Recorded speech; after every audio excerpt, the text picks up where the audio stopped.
We're going to start with the one of the more interesting teams, in my opinion, the Golden State Warriors. So, obviously, last year they had a bit of a disappointing season.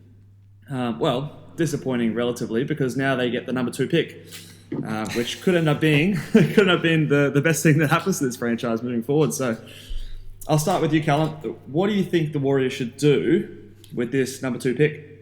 Yeah, that's a good question. I'll say firstly, it's a bit of a flashback to the Spurs when they got Timmy Duncan. That was obviously the number 1 pick, I believe it was, Mitch, for Timmy. It was the number 1 pick, yeah, where they did pick Tim Duncan, yeah. But yeah, definitely a bit of a flashback, bit of injuries, and then a bit of a tank and get a good pick. So obviously that year, the Admiral David Robinson went down. That's right. He was an MVP caliber player.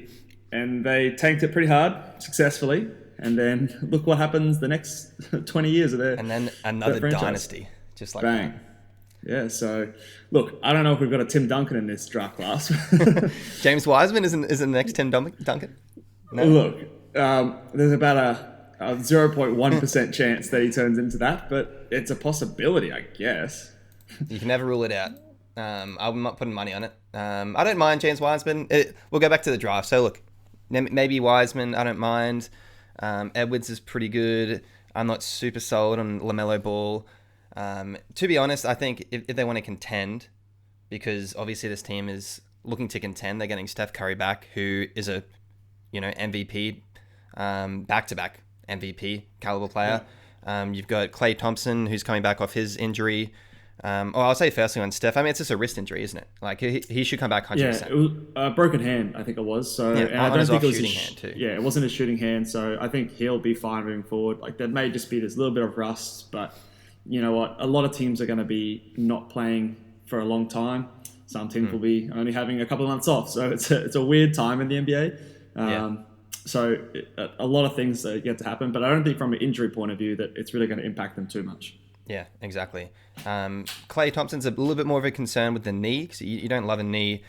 But, I mean, he's such a knockdown shooter, and the way he defends anyway, he's never been overly athletic. He's always just been that good, stay in front of you, physical defender, which has been really successful. And because it doesn't rely too heavily on athleticism, I still think he should be pretty capable on that end. He probably won't be as good as he was previously, but he should be capable. He's had heaps of time to rest with this big bubble and off season, so he should come back 100% and keep knocking down 3-pointers over 40% field goals. So he looks good. Draymond should be back. He should be rejuvenated. He's had heaps of time to rest now. So they've got their core.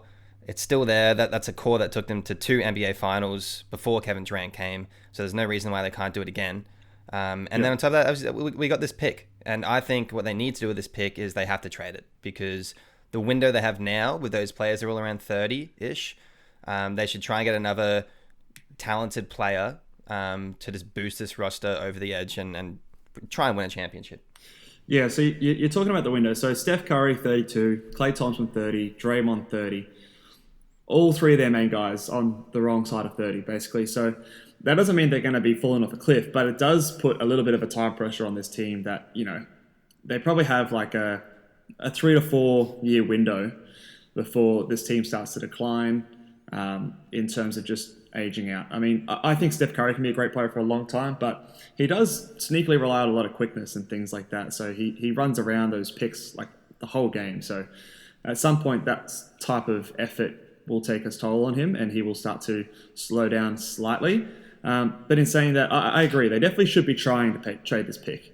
I think the question comes into play is like, what do you actually accept back for the number 2 pick? It's a really tough question this year, and without us being in the like conversations between GMs, we don't really know like what teams are willing to give up to get this number 2 pick.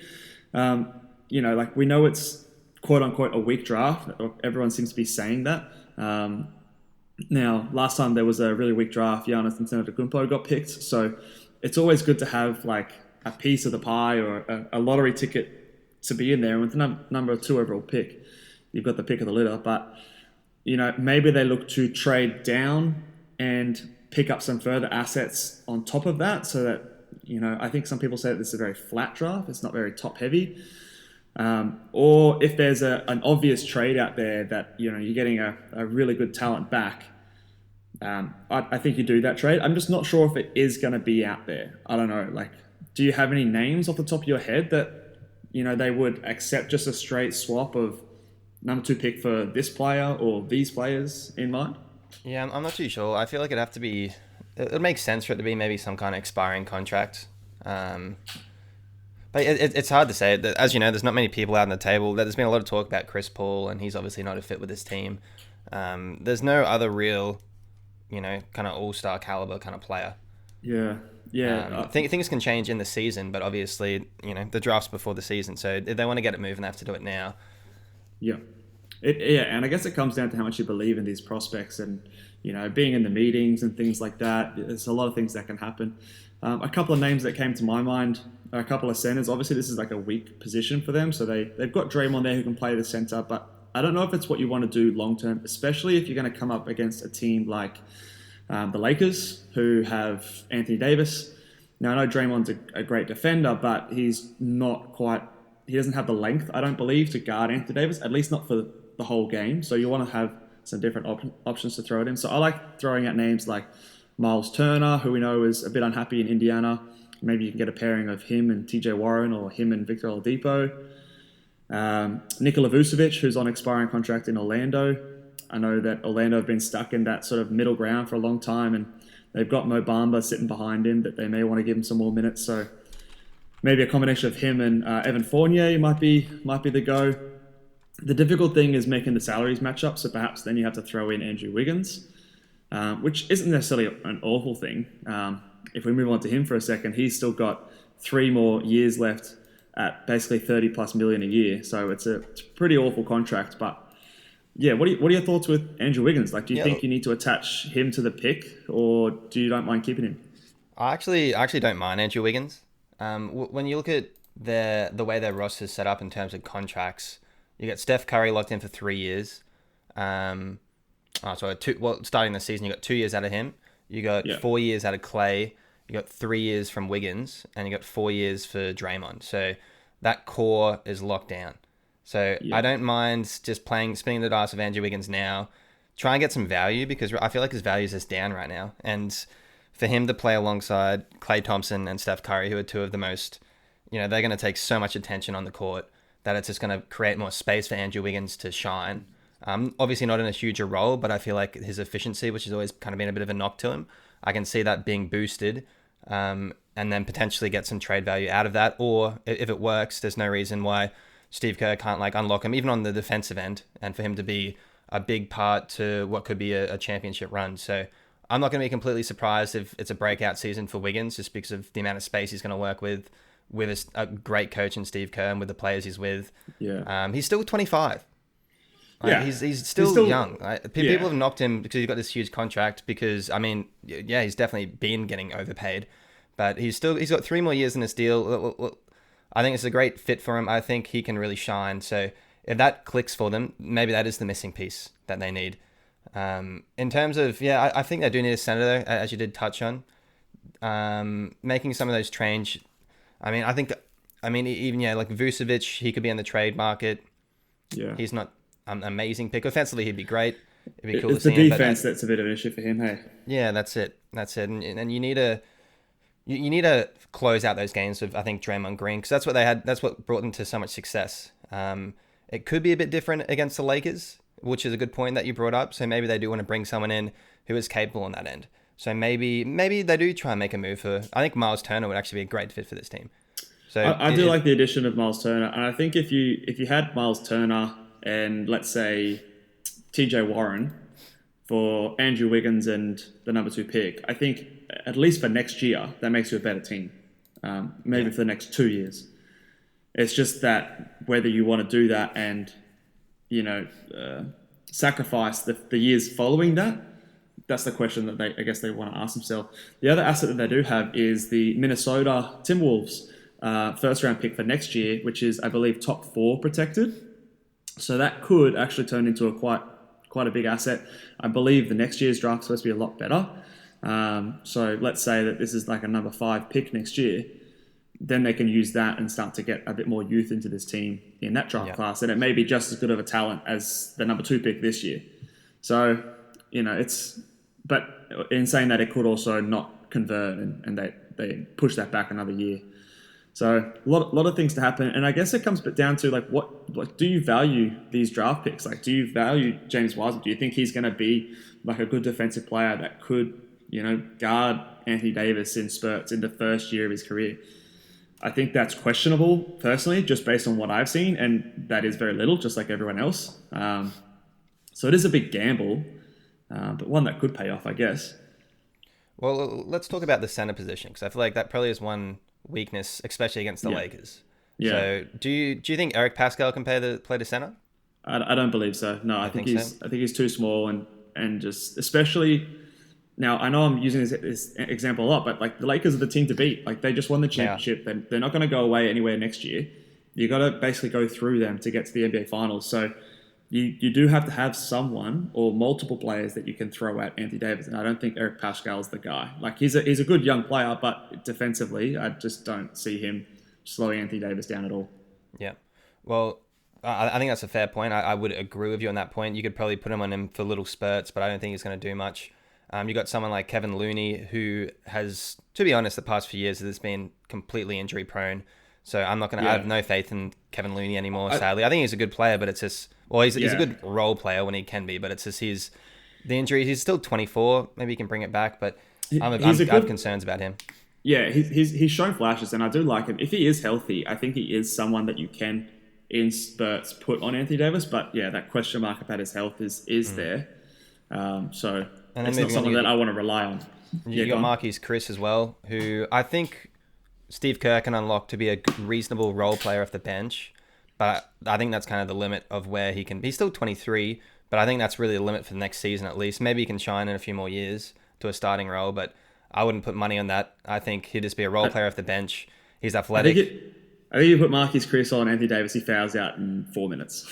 Yeah, exactly. Yeah, he's I don't hold a lot of stock in Marquise Chris' value. All right. Well, we know that Golden State are a pretty good destination for free agents because obviously they're a contender. Yeah. I'll throw some names out there. Would you be looking to potentially look at? I mean, Andre Drummond's probably going to take his player option, so we'll take him off the table. Yeah, he's off the table. Yeah. Hassan Whiteside, Marc Gasol, Biyombo, Tristan Thompson, Jan Mahimi, Mason Plumlee. Any of those talking to you? I don't mind a bit of Plumlee. I think Aaron he Baines? could be decent. I think Plumlee could be decent in this system as like a kind of player who's like their quote unquote starter, but doesn't play that many minutes. May play like a 20-minute a night kind of role. Yeah, he's a good passing big man. That fits in really well. I'll throw another name out there. Nerlens Noel from OKC. He's another player that I do like the look of. He's only 26. Very efficient, lob threat. He can switch out kinda. Maybe not to the extent of someone we've seen like Bam Adebayo, but he is quite nimble on his feet. So I like him. They're probably the two biggest guys that I think I like. I think one of the other names you threw out there was Hassan Whiteside. I don't know what's going to happen with Hassan Whiteside this offseason in terms of his free agency. Like, I don't know what kind of salary Someone he will give him a commands. bit of money. Yeah, and I don't think the Warriors want to do that. Like, I think if he comes in on a minimum, like a mid-level exception or something like that, then cool. You can have him and not feel like you have to play him big minutes. But I feel like, I don't know, I just know the NBA. I know someone's going to throw some kind of money at him, and I wouldn't be willing to do that. Well, maybe the option for them is just it could be viewed as a safe bet. If there's no good trade on the table, maybe just go after James Wiseman. You put a bit of stock in him. We know that their starting center is probably going to play about 20 minutes a game anyway. So to try and develop him, see what you can do with him. If I was a GM, I'd consider that. If there's no good trade on the table, maybe that's what you do as well. Yeah, fair enough. Last sort of question on these guys. Do you think that the Warriors can contend? Like, Definitely. Do you actually see them winning a championship, like winning one? I do. And I think the one, I guess, person who really has to step up to make that happen is Andrew Wiggins. And as I said, he's 25. If he steps up and he can do an efficient kind of 18 to 20 points a game, I think they definitely do have a fighting chance, yeah. Yeah, okay. I can see it. I think, look, I know that next year's free agency class is going to be just nuts. And that can literally change the entire league for the next 4 to 5 years after that.